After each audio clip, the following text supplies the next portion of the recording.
Yet another tradition. Officials of the Park Sausage Company fear the proposed new sports stadium in Camden Yards could force them out of the Camden Industrial Park. The company is talking to economic development officials in Philadelphia about a possible relocation there. And Al has the latest on that story. Well, Philadelphia is apparently offering a great deal of help in such a move. Strange thing is, nobody, including Parks, seems to favor the move. Baltimore has been home for the Park Sausage Company since 1951. Its founder, Henry J. Parks, no longer controls the firm, but it's still locally owned and offering 240 jobs to Baltimore area residents. Parks is based in the Camden Industrial Park, not far from the proposed site of the city's new sports stadium. Such a development could keep Parks from its planned expansion, or worse yet, force it to leave the industrial park to, at this point, an unknown site. We don't want to move if we don't have to. No, this is all in limbo now, however, and we really don't know what to do. We don't want to move. Our home is here. Park Sausage Company eyes a move to Philadelphia. Front page on the Evening Sun. And you better believe it caught the attention of the man who lives behind me. And he doesn't like it one bit. I don't understand this. If you're going to take your company, are we playing political games on the Camden area? If we are, okay, all right, let's do it. But to put a front page story in the Sun that we may move to Philadelphia. Now, if he had a legitimate reason, and there was some reason, that would be okay, fine. I can understand a company having to move, but without any consultation and to have a front page story on the Sun, particularly after Henry had worked so hard to bring that firm here, and after we had worked so hard to allow that present ownership to purchase the property and the building and the business, then I don't understand it. Haysbert can't understand the mayor's confusion. After all, he points out, he's talked with the Baltimore Economic Development Corporation. Didn't they talk to the mayor? Besides that, Haysbert says Bedco wasn't able to offer any relocation help. No, no other available tracts of lands have been discussed. For 34 years, Baltimore residents have raised families with incomes earned in this plant. I think that they should keep the field where it's at. This is our industrial plant, and we all need our jobs. Well, this is the way life is, you know. I hope it doesn't happen. But if it does, I've been here 25 years. Of course, it's not over just yet. As far as helping, sure. Yeah, we'll help. But I don't understand this front page story of the Sun paper. Now, whether that's supposed to scare me to death or not, I don't know.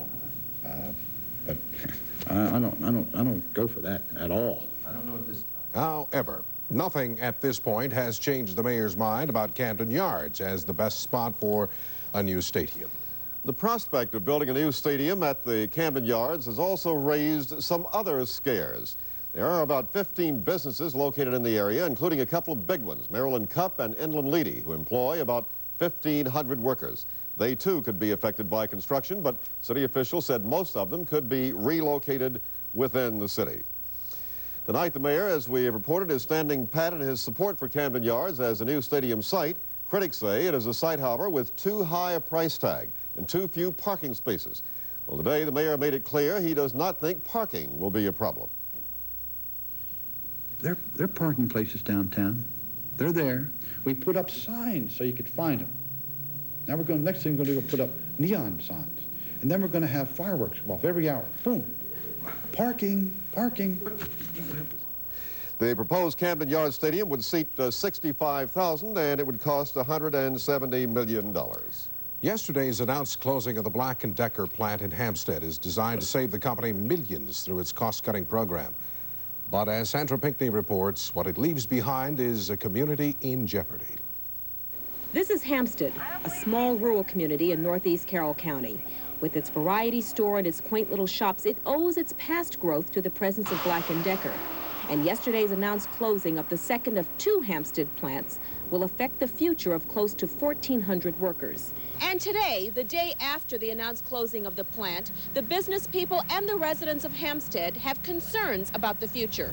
All righty, dear. Thank Jackie you. Hyatt has been running her pet store here for 10 years. A lot of my customers that work at Black & Decker, if they should leave the area or don't come through this area, will affect my business. But she's confident that the town will continue to survive.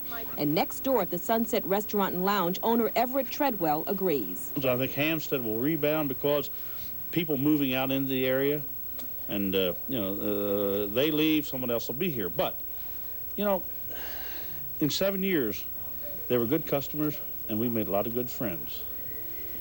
I feel badly for them. But he feels the tragedy could have been prevented. It bothers me that the town of Hampstead, the mayor, the administration, council, town managers didn't do more.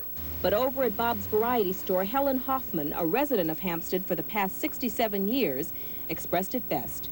Well, I'm always very sad when any particular plant or any company closes, because that means very especially that people are out of work and that they need to seek new jobs, and that not only that, but all the assets that a big plant brings to a community will be gone.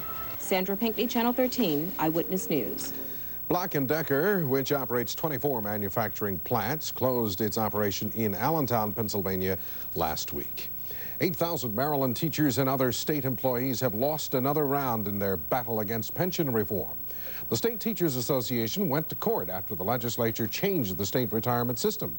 The change eliminated part of the retirement system that guaranteed full yearly cost of living increases for some teachers and state workers.